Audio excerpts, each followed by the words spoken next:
Welcome to This Sports on This is Beirut. Today we've got a special guest, the first Lebanese Armenian basketball player to compete in the NBA GLeague, the Armenian sniper Gary Chivichyan. Gary, welcome to the show. It's a pleasure to be here. Thank you guys for having me. Thank you for joining us all the way from Los Angeles, California, Gary. Of course. Let's start with 2021, a huge year for you. You became the first Armenian player ever drafted into the NBA system. You played in the G League, and most recently you played with the Bucks in the Summer League. Just walk me through that experience. How big was that moment for you? Yeah, I mean, it was massive, right? Obviously, you don't see it too often, especially within our community. And, I put in a lot of work, and luckily I had the right resources that got me there. But, ultimately when I got there, it was all about performance, right? And it was about what you do when you walk into these gyms. I had, multitude of opportunities, and I was thankful for those. But the ones that I performed well in is ultimately the ones where I signed contracts at. And that was the Clippers, that was the Bucks. I had a 10-day outing with Sacramento Kings. So, it was historical. Gary, so what's next for you now? Yeah, next is, I have all the options on the table right now. We're looking at, a multitude of offers from a multitude of countries all across the world. Obviously, I have interest still from Lebanon. For me right now, it's about healing from my wrist procedure that I had about 2 weeks ago. Spending time with my family, working on spending time with the community here, doing a lot of public speaking and events. And as I recover going into the year 2026, we'll kind of see what's next for me. Before moving back to the States, you played in Lebanon with Homenetmen and you quickly became one of the best shooters in the league. Have any of the teams, of the top teams in Lebanon, reached out to you to join them in the Final Four? I think any team in Lebanon would love to have Gary Chivichyan, but based off of everything that's happened in the last 2 years, I got to show my respect to the management at Homenetmen for believing in me when maybe nobody else did at that time. So, are you committed to Homenetmen right now, this season? Well, yeah, right now I'm not committed to anybody. Right now I'm committed to my family. I'm committed to the people here in Los Angeles. So, technically, you haven't signed with Homenetmen for this year?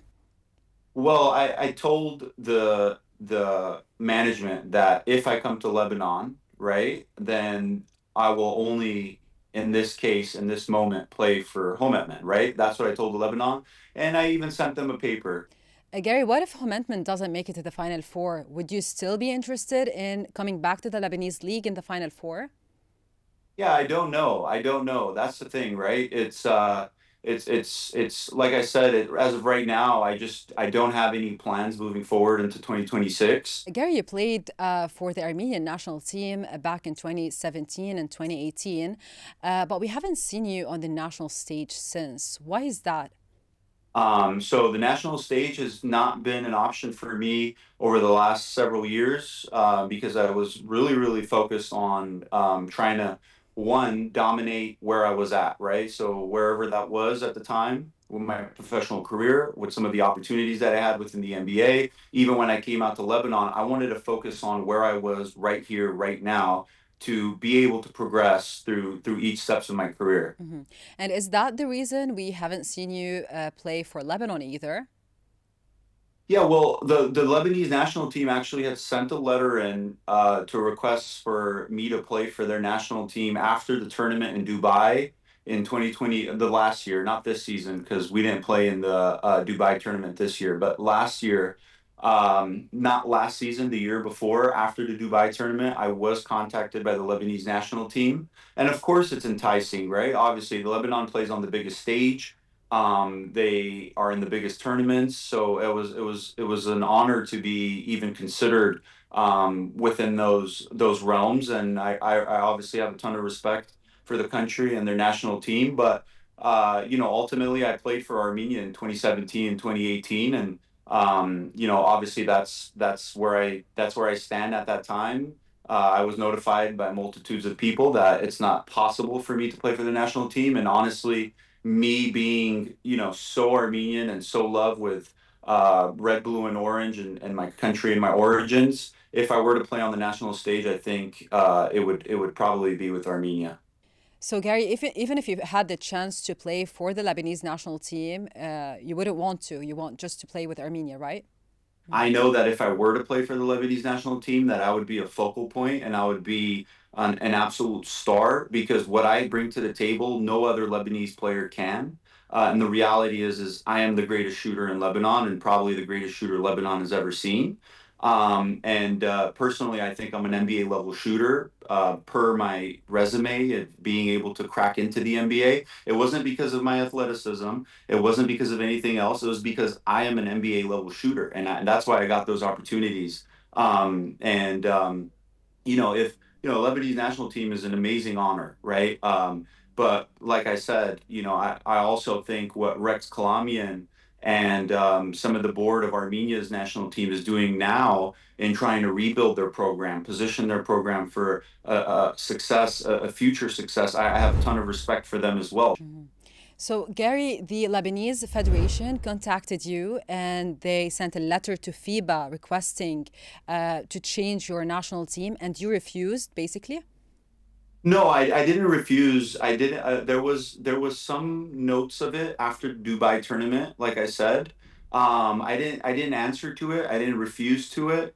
I didn't say anything to it. It was just a moment where somebody had told me while we're on the bus that the Lebanese national team had requested for me to come to I guess it was a training camp or whatever it was for the national team. And then after that, I didn't really hear anything. I didn't talk about it again with anybody else. There was really no other conversations that followed, so I really don't know what happened. So, you didn't refuse, but you didn't approve, right? Yeah, I didn't say anything about it. It just was brought up to me. I was notified about it. It was like it went through one ear and the other. Gary, you often see you speaking to Armenian communities and students, staying connected and giving back, which is amazing to see. Do you feel that same connection to the Lebanese community as well?